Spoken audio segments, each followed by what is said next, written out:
Shalom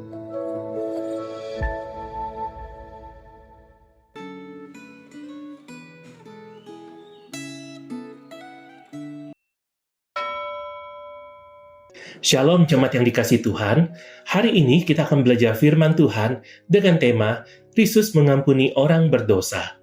Sebelum kita merenungkan firman Tuhan, mari kita berdoa. Ya Tuhan, pimpin dan sertailah perenungan kami, agar kami dapat lebih memahami apa yang menjadi kehendak-Mu dalam hidup ini. Dalam nama Tuhan Yesus kami berdoa. Amin.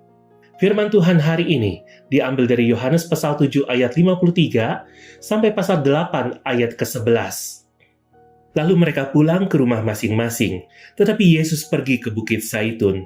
Pagi-pagi benar ia berada lagi di bait Allah, dan seluruh rakyat datang kepadanya. Ia duduk dan mengajar mereka. Lalu ahli-ahli Taurat dan orang-orang Farisi membawa kepadanya seorang perempuan yang kedapatan berzina. Mereka menempatkan perempuan itu di tengah-tengah dan berkata kepada Yesus, "Guru, perempuan ini tertangkap basah ketika ia sedang berzina. Musa dalam hukum Taurat memerintahkan kita untuk melempari perempuan-perempuan yang demikian dengan batu. Bagaimana pendapatmu tentang hal itu?" Mereka mengatakan hal itu untuk mencobai dia, supaya mereka memperoleh sesuatu untuk menyalahkannya. Namun Yesus membungkuk, lalu menulis dengan jarinya di tanah. Ketika mereka terus-menerus bertanya kepadanya, ia pun bangkit berdiri lalu berkata kepada mereka, "Siapa di antara kamu tidak berdosa, hendaklah ia yang pertama melemparkan batu kepada perempuan itu." Lalu ia membungkuk lagi dan menulis di tanah. Namun setelah mereka mendengar perkataan itu, pergilah mereka seorang demi seorang, mulai dari yang tertua. Akhirnya tinggallah Yesus seorang diri dengan perempuan itu yang tetap di tempatnya.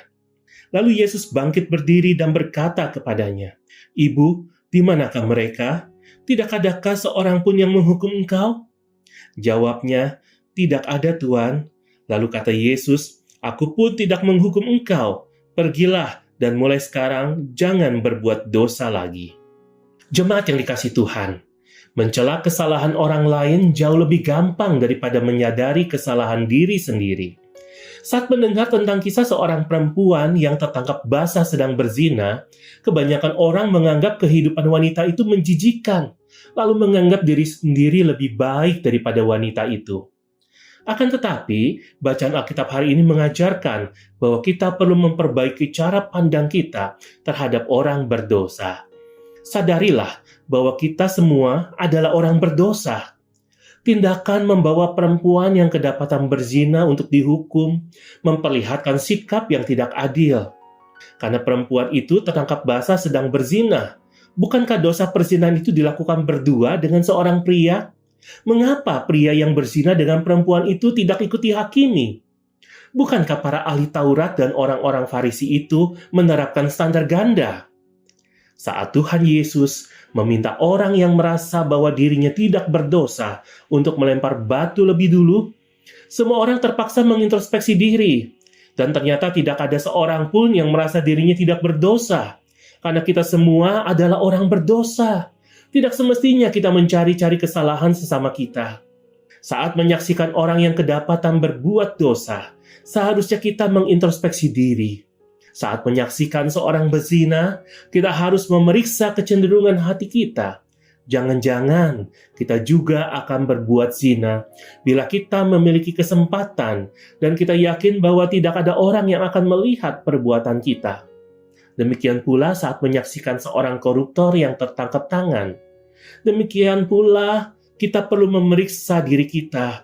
Apakah kita sanggup bertahan menghadapi godaan uang bila kita berada dalam posisi si koruptor? Jangan-jangan bila kita ada dalam posisinya, kita pun juga akan melakukan korupsi. Banyak orang tidak melakukan dosa yang mencolok, bukan karena benar-benar menjaga kesucian hidup, tetapi karena tidak memiliki kesempatan. Apakah Anda menyadari bahwa kita semua cenderung berbuat dosa? Bila kita tidak waspada, kita akan mudah tergoda oleh tawaran kesenangan, kekuasaan, kemewahan, dan popularitas. Saat orang melihat yang biasa kita sebut orang berdosa, apakah Anda menyadari bahwa sesungguhnya kita pun juga tergolong orang berdosa. Bersyukurlah karena Tuhan Yesus datang ke dalam dunia ini untuk menyelamatkan orang berdosa, termasuk diri Anda dan saya. Setelah menerima anugerah pengampunan di dalam Kristus, apakah Anda bersedia meneladani Kristus dalam hal menerima dan mengampuni orang yang berbuat dosa? Bahkan mengulurkan tangan untuk menolong orang yang terbelenggu oleh dosa? Mari kita berdoa. Tuhan Yesus yang penuh kasih, kami mengaku bahwa seringkali kami lebih mudah melihat dosa orang lain daripada dosa kami sendiri. Ampunilah kami untuk hati yang cepat menghakimi, tetapi lambat untuk bertobat. Ajarlah kami rendah hati untuk memeriksa diri, sadar bahwa kami pun orang berdosa yang hanya hidup oleh anugerah Tuhan saja. Terima kasih karena Engkau datang untuk menyelamatkan orang berdosa. Tolong kami supaya tidak menjadi orang yang melempar batu, melainkan orang yang dipenuhi kasih, dipenuhi pengampunan, dipenuhi kerelaan untuk menolong sesama yang jatuh dalam dosa. Jagalah hati kami dari godaan dan pimpin kami hidup di dalam pertobatan yang sungguh. Di dalam nama Tuhan Yesus kami berdoa. Amin.